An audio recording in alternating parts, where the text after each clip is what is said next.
Olá, pessoal, este é mais um Fala Carlão. Fala Carlão, você já sabe, é sempre na prateleira de cima do agronegócio brasileiro.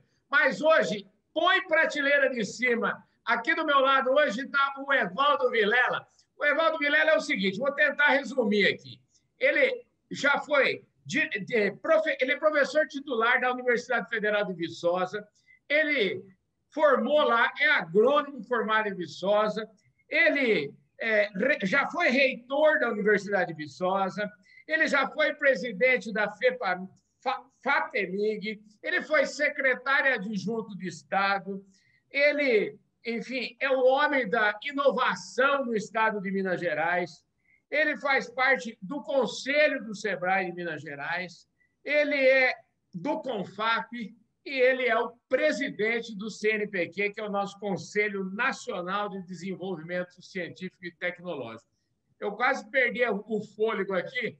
Ô, Evaldo, antes de mais nada, é o seguinte, muito obrigado pela sua presença aqui. Agora você corrige tudo que eu falei de errado aí e se apresenta para os nossos telespectadores aí, por favor. Não, está muito certo, Carlão. Eu te agradeço muito a oportunidade. A minha militância sempre foi ensino superior, ciência e tecnologia e inovação, né? Eu nasci para isso, sempre trabalhei, fiz meu doutorado no exterior, pós-doutorado, sempre buscando a ciência. Eu acredito muito na ciência. E esse ano, particularmente com a pandemia, nós estamos vendo que a ciência não é aquela valiosa, ela é fundamental para a nossa sobrevivência. Que vírus atrapalhado esse que está aí na Covid, e o que ele está destruindo de conhecimento na medicina e nos impulsionando a conhecer mais e trazer esses novos conhecimentos para benefício da população. Isso é exatamente a ciência. E o CNPq, que nós estamos aqui, é exatamente a unidade brasileira, né, o órgão brasileiro que foi criado lá pelo almirante Álvaro Alberto, da Marinha, em 1951, exatamente para atualizar o conhecimento científico no nosso país. Começou com a energia nuclear, que no pós-guerra, e vem aí, através dos anos, os pesquisadores todos apoiados pelo CNPq, produzindo conhecimento. Nós precisamos, Carlão, a nossa luta aqui é para que, e você nos ajuda nisso daí, é para que o brasileiro entenda que sem a ciência nós não vamos a lugar nenhum. Pode fazer o que quiser. Sem conhecimento não há desenvolvimento. Ajudar o país a desenvolver a ciência. Isso nunca foi tão verdade, né? Nesse ano de pandemia, nesse ano tão desafiador que todos nós tivemos, que o mundo inteiro teve, né? Me parece que nós avançamos aí pelo menos uns 10 anos aí, talvez, na adoção de tecnologias, muitas tecnologias que estavam aí, já existiam, mas essa pandemia acabou acelerando todo esse processo, né, Evaldo? Muito, muito, muito. É impressionante, né? E a geração de novos conhecimentos se acelerou muito e precisa se acelerar. Agora, é muito importante que a população entenda isso, porque nós dependemos dos deputados, dos políticos, dos governos para ter dinheiro, porque você não faz ciência, você não gera conhecimento sem dinheiro, né? Você precisa de laboratórios, né? E isso está ligado à soberania do país. Você vê, nós fomos buscar tudo na China, Uhum. nós fomos buscar na Índia. A gente não faz mais antibiótico no Brasil. Então, nós precisamos fazer a nova geração de respiradores, a nova geração de antibióticos, minimamente. Não é que a gente vai competir com a China, porque não tem nem muito mais jeito, mas nós temos que ter uma capacidade tecnológica mínima em questões estratégicas para o país. E nós perdemos muito isso e, em alguns casos, nunca tivemos. E precisamos ter. Por isso, as nossas universidades, as nossas agências, como a FAPESP, em São Paulo, CNPq, FAPEMIG, é preciso ter uma consciência nacional de que é pela ciência que nós vamos desenvolver. E aproveitar os talentos, né? Olha, quanta gente pode ser empregada através do desenvolvimento científico e tecnológico e desenvolvimento, prosperidade para o país, com base em inovação. Então, isso é muito importante, a gente ter essa consciência, mas nós só vamos ter essa consciência se vocês nos ajudarem na imprensa. A Pois é. imprensa é absolutamente toda ela, falada nas redes sociais, é muito importante na democracia, né? Evaldo, a gente tem aqui uma grande audiência, uma forte audiência aqui. A gente está no canal do Boi também, então a gente tem uma grande audiência dentro do agronegócio. E o agronegócio brasileiro, ele é, vamos dizer assim, ele é fruto de tudo isso que você está falando. O agronegócio brasileiro, se a gente for comparar da década de 70, dos anos 60, 70 para hoje, né, ele tem um salto quântico de qualidade e muito, eu diria que 100% em função da ciência. Né? E aí, a gente falando 100% em função da ciência, eu não posso deixar de dar o exemplo do nosso querido Alisson Paulinelli, que foi um desses articuladores disso tudo. Né? Ele esteve aqui recentemente falando aqui no nosso programa, e é muito interessante porque agora ele foi indicado para receber o Nobel, o Prêmio Nobel da Paz, e o Evaldo e o CNPq, vocês tiveram um papel nisso, e eu gostaria que você falasse sobre isso. Você toca no nome do Alisson, ninguém tem restrição nesse país. Uhum. Né? É o homem da paz. E é o homem da ciência. Foi ele que, lá atrás, né, quando chamado para desenvolver a agricultura, a agropecuária no Brasil, porque o Brasil importava comida, né? E a comida era cara para o trabalhador, ele foi dada a missão a ele. O que ele fez? Ele buscou dinheiro no Banco Internacional, um BID, para poder capacitar agrônomos nas melhores escolas norte-americanas para desenvolver ciência. Ele foi um homem que disse assim: sem a ciência, sem os conhecimentos científicos, nós não vamos progredir. Por quê? Porque nós estamos nos trópicos. Nunca se tinha praticado agricultura nos trópicos, em escala, e a agricultura temperada, feita nos Estados Unidos, na Europa, não servia para nós, porque o nosso clima é diferente, o nosso solo é diferente, as nossas culturas são diferentes, tudo é diferente. E foi ele, então, que promoveu essa, com muita fibra, muita raça, né? Desenvolveu a Embrapa, desenvolveu as universidades como Piracicaba, Lavras. Ele foi reitor de Lavras. Uhum. É um homem, olha, o Roberto Rodrigues costuma dizer que é o brasileiro vivo que mais contribuiu para o desenvolvimento do Brasil. E é verdade. Né? E a gente precisa reconhecer isso. Então, a candidatura dele ao Prêmio Nobel da Paz faz todo popular. E a gente precisa de um Prêmio Nobel. E nós precisamos de um Prêmio Nobel que valorize o que nós fazemos, que a maior invenção do brasileiro foi a agricultura tropical, que está aí, né, ofertando um frango a R$ 6, R$ 7 o quilo, né? Aonde que você tem proteína animal a R$ 5, 6, R$ 7 ao quilo no mundo? Em lugar nenhum do mundo. Né?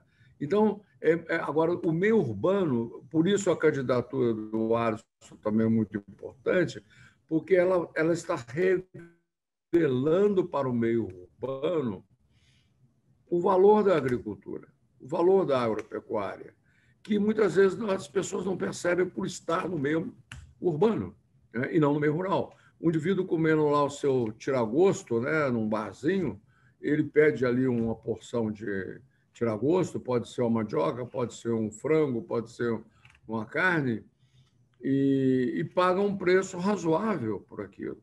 Né? Se fosse 10 vezes mais alto o preço, ele ia arrepiar.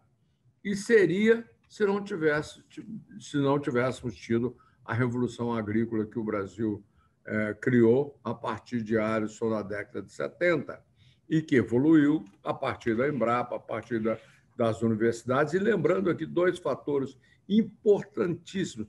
Nós, brasileiros, temos muitos defeitos, a nossa sociedade tem muitos defeitos, mas nós temos que ver o que nós temos de bom, que é talento, jovens talentosos, né? O Alisson era um jovem na década de 70, quando ele foi chamado para ministro.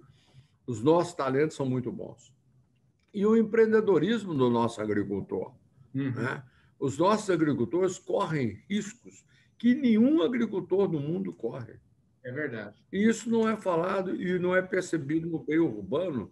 Então, eu sempre falo, a gente tem que ter um pouco mais de humildade, porque o agronegócio nosso é tão pujante, é tão importante, é tão bom, né, que a gente, às vezes, se sente meio Deus nesse negócio e fica com muita empáfia nisso daí. A gente tem que baixar um pouquinho a bola, ser mais humilde, para que as pessoas possam nos entender, porque o agronegócio brasileiro ele tem que ser um projeto de cada brasileiro.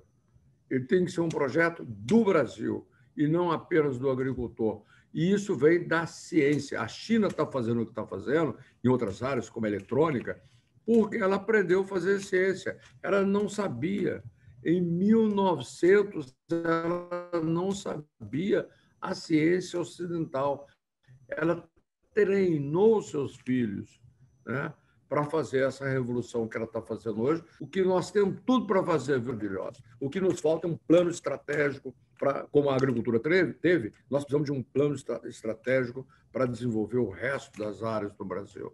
E nós temos capacidade de fazer isso. Maravilha, professor. Inclusive é o seguinte, nós estamos já com o nosso tempo já praticamente esgotado e eu queria que o senhor fizesse a seguinte reflexão. O senhor falou uma coisa que eu gostei muito, que é a história de que às vezes a gente fica com uma certa empáfia, achando que nós somos os melhores do mundo e a gente acaba esquecendo que o que trouxe a gente até aqui não garante que a gente vá para o futuro. O que garante que a gente vá para o futuro é um CNPq forte, ciência forte, cada vez mais investimento em ciência. Eu queria que o senhor comentasse isso e queria saber quais são as atividades-chave do CNPq que podem nos levar nessa direção. Você está corretíssimo, porque você tocou num ponto aí que são os desafios e as ameaças. Né? O agricultor, muitas vezes, ele pensa que aquele milho que ele está hoje com um preço muito bom e uma safra muito boa, que aquilo vai durar 100 anos. Pode durar 100 anos se ele estiver conectado com as ameaças do futuro, porque nós já temos carne feita em ambientes artificiais, né? Nós já temos fazendas urbanas, nos centros urbanos, dentro da capital, com produtividade, e muitas vezes nós já temos pizzas feitas em impressoras 3D. Os empregados da Prefeitura de Berlim já fazem isso com fibras de lixo reciclado.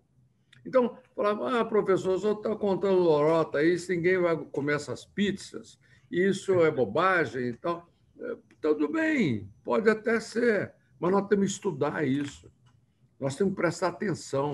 Nós temos que ter humildade, que você falou, de não pensar que essa coisa que nós fazemos tão bem vai ser sempre assim se a gente acomodar. Não podemos acomodar. O mundo está em transformações gigantescas e o CNPq está para e passo com essas transformações, apoiando os nossos jovens pesquisadores. O que nós estamos precisando mais é um pouco de atenção da própria sociedade brasileira, do Congresso brasileiro, dos governos estaduais, para injetar um pouco mais de dinheiro, porque você não faz cooperação internacional, você não alcança os outros países que estão fazendo bem feito sem dinheiro. Esse é o nosso limitante hoje. Nós temos jovens que deveriam ir para a ciência, estão indo para outras áreas porque a ciência não tem dinheiro. Isso é uma realidade muito triste. E nós sabemos, temos certeza que a vacina está sendo um exemplo, mas não podemos só pensar na vacina. Nós temos que pensar em tudo, nós temos que ter soberania tecnológica em todas as áreas do conhecimento, porque o alimento não falta hoje, mas se bobearmos, o alimento pode ser a pandemia do futuro. Doutor Evaldo, olha, eu queria agradecer imensamente a sua presença aqui no nosso programa Fala Carlão. Só para esclarecer para o pessoal que está aí, não perde nenhum dos nossos programas, o CNPq, ele é um órgão de governo, de Estado, privado? Como é que funciona o CNPq? É um órgão é uma entidade do Ministério da Ciência, Tecnologia e Inovações. Ele está ligado a esse Ministério da Ciência e Tecnologia, recebe um orçamento federal, né? Entendi. E esse orçamento vem naturalmente, ele tem sido um pouco diminuído, bastante diminuído, por sinal, em função da economia nossa que não vai para frente, né? E a maneira da economia ir para frente é com conhecimento, é com tecnologia, é com inovação. O CNPq tem tudo a ver com isso, né? E a gente recebe também dinheiro do FNDCT, que é o Fundo Nacional de Ciência e Tecnologia, né? E ele está sendo votado agora no Congresso Nacional. Nós pedimos a cada deputado, né, e a cada um de vocês que tem ligação com os deputados para realmente apoiar a liberação dos recursos do FNDCT, que é um fundo que não tem nada a ver com a regra de ouro, que pode ser liberado, né, simplesmente convencer que esse dinheiro vale a pena ser investido, né, porque todo dinheiro investido em ciência e tecnologia dá resultado. Isso é que é importante.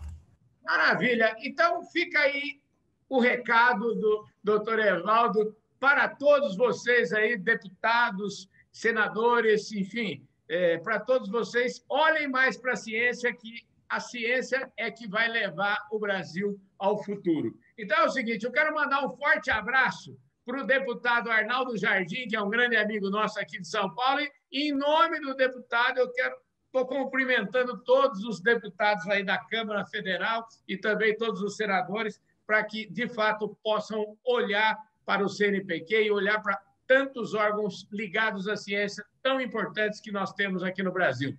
Professor Evaldo Vilela, muitíssimo obrigado pela sua presença aqui no nosso Fala Carlão, viu? Eu que agradeço, um prazer muito grande. Muito obrigado. Eu quero agradecer imensamente a audiência de todos vocês e eu vejo todo mundo no nosso próximo programa. Valeu!